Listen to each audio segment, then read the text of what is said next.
If you're reading every single thing on a food label, you are doing way more work than you need to. But today I'm going to show you three things that actually matter for your hormones, your energy, and inflammation. And I'm going to teach you how to read a label in under 30 seconds so that you feel confident at the grocery store. These are the exact things that I teach inside the collective, and we go way deeper in there into how these show up in your pantry and your symptoms and your routine. But today I want to share the simple version, the one that saves you your sanity while you're standing in the aisle with your kid texting you for the 42nd time. Let's start with the one that surprises most women. So most moms think that they need to analyze the whole label, the calories, the carbs, the grams, all the percentages. But honestly, that's why grocery shopping feels like such a part-time job. The ingredient list? That's going to tell you the truth way faster than anything else. So every packaged food has a list of ingredients in order, biggest to smallest. So whatever shows up first, that's really what you're actually eating.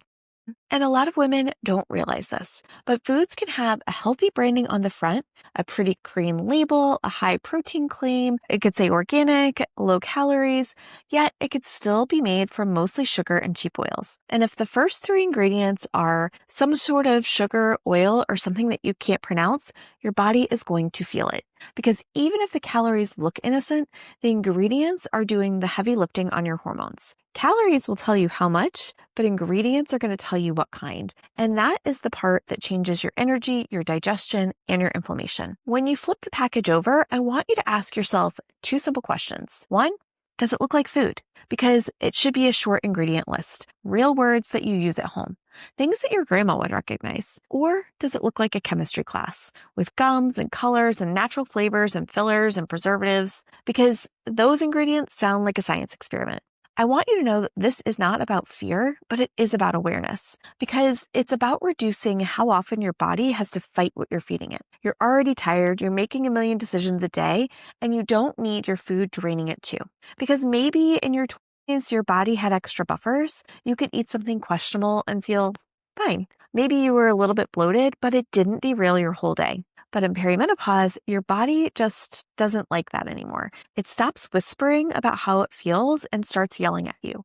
Your gut is more sensitive, your stress response is louder, and inflammation builds way faster. And the margin that you used to have, it completely shrinks. So the same granola bar that might have been fine when you were younger hits completely different when you start perimenopause. Not necessarily because you're doing anything wrong, but because your nervous system and your hormones and your gut, they're all just moving into a different season. Look, I'm going to give you a super common example here. And this one might be something that you buy all the time that you think is healthy. Granola. So it could look healthy. Maybe it's got a rustic front or some earthy colors and maybe things like whole grain or natural or protein or gluten-free.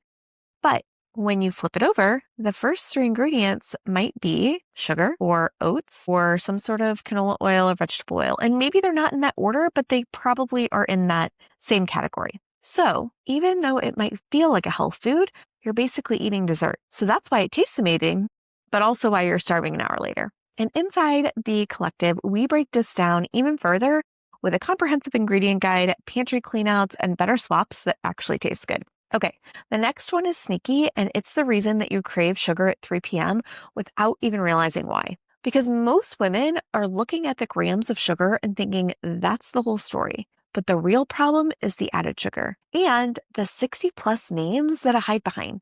Because in perimenopause, your blood sugar becomes way easier to spike and way harder to stabilize. So that same healthy snack that you've grabbed for years probably hits harder now. And sugar does three big things that midlife women feel so fast. Spikes your energy, crashes your mood, and increases inflammation. And once that inflammation ramps up, everything feels so much harder. Sleep, weight, digestion, mood, and even your patience. So it's not you just being irritable with your kids, it's your blood sugar and your cortisol tag teaming you into exhaustion. Flip the label over and go to your added sugars, because this really matters a lot. Sneaky names that catch women off guard: cane syrup, brown rice syrup, organic cane juice. Yeah, it's still sugar. Dextrose, fructose, barley malt, tapioca syrup.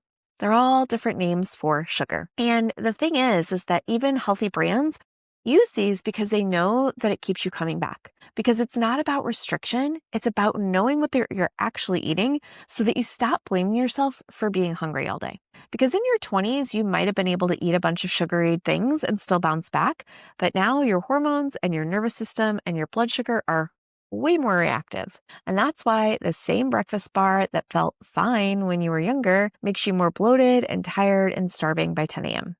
Because you aren't doing anything wrong. Your body is doing exactly what it's supposed to do.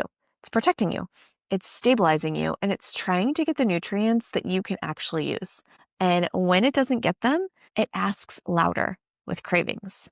I want to talk about another one that is usually, on people's radar, yogurt. And we a lot of times will pick the organic, clean labeled yogurt because it seems like a smart choice. And if you flip it over, there might be 10 grams of sugar in a tiny cup. That's basically dessert. And if you're eating it first thing in the morning at 7 a.m. and then wondering why you're completely crashed, that's why. So inside the collective, I help you figure out swaps that you're actually going to eat. Not ditch everything, just some small upgrades that keep your blood sugar and your hormones steady so that you finally feel normal again. And the last one, oils, is a deal breaker for hormones and especially in perimenopause. A lot of women will skip oils completely because one, we were really never taught to look, and two, the front of the package distracts us with words like heart healthy. But oils are one of the biggest hormone disruptors, and no one really talks about it. But I don't want you to have to memorize anything. Just remember, cheap oils equal inflammation, and inflammation equals hormone changes. So those things are things like canola oil, vegetable oil, soybean oil. They're used because they're cheap, they're shelf stable, and they make food very addictive. But they also make your gut, your skin, your joints, and your energy feel way worse. And in midlife, unfortunately, it hits even harder. So that's why you'll feel puffier and moodier and even more bloated, even if you're eating less calories. So better oils that you can choose are olive oil, avocado oil, coconut oil. And when possible, avoid those oils, those cheap oils that are going to lead to inflammation. Look, you don't have to be perfect about this. I always go on an 80-20 rule, but if it's something that you're going to be eating often, you want to make sure that those oils aren't in there. If it's something that you're having every once in a while, okay, fine. Go ahead and have it, but make sure it's in moderation because you want to reduce how often your body has to fight that inflammation. Because at the end of the day, your body is already working overtime to manage your cortisol, your blood sugar, all the sleep changes that you're facing, temperature swings and digestion and inflammation. So when you have to eat something loaded with a bunch of cheap oils, your system has even less of a buffer to work with. So that might be why you feel super bloated after takeout or exhausted after that healthy convenience meal, because it's not your age, it's actually the ingredients.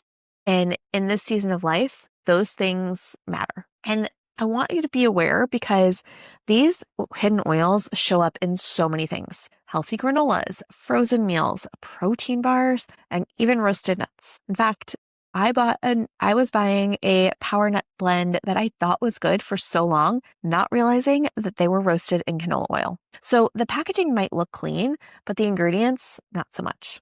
And once you start noticing it, you'll never unsee it. So inside the collective, we go through common swaps that make this so much easier. And I'm not talking gourmet cooking. I'm talking about simple upgrades that protect your hormones without adding more work. And once you know these three things, like ingredients, sugar, oils, label reading becomes a 30-second skill instead of a big, long chore. So here's how I want you to focus on reading a label in 30 seconds. 1, check the ingredients. Are they short and real? 2, check the added sugar and look at the sneaky names. 3, check the oils and make sure that you're choosing better ones. That's it. And if you want help turning this into actual meals that support your hormones, grab my free 5-day guide below. It'll show you exactly what to eat in perimenopause so you stop guessing. And if you want weekly support with real clarity around your food choices, that's exactly what I teach inside the collective.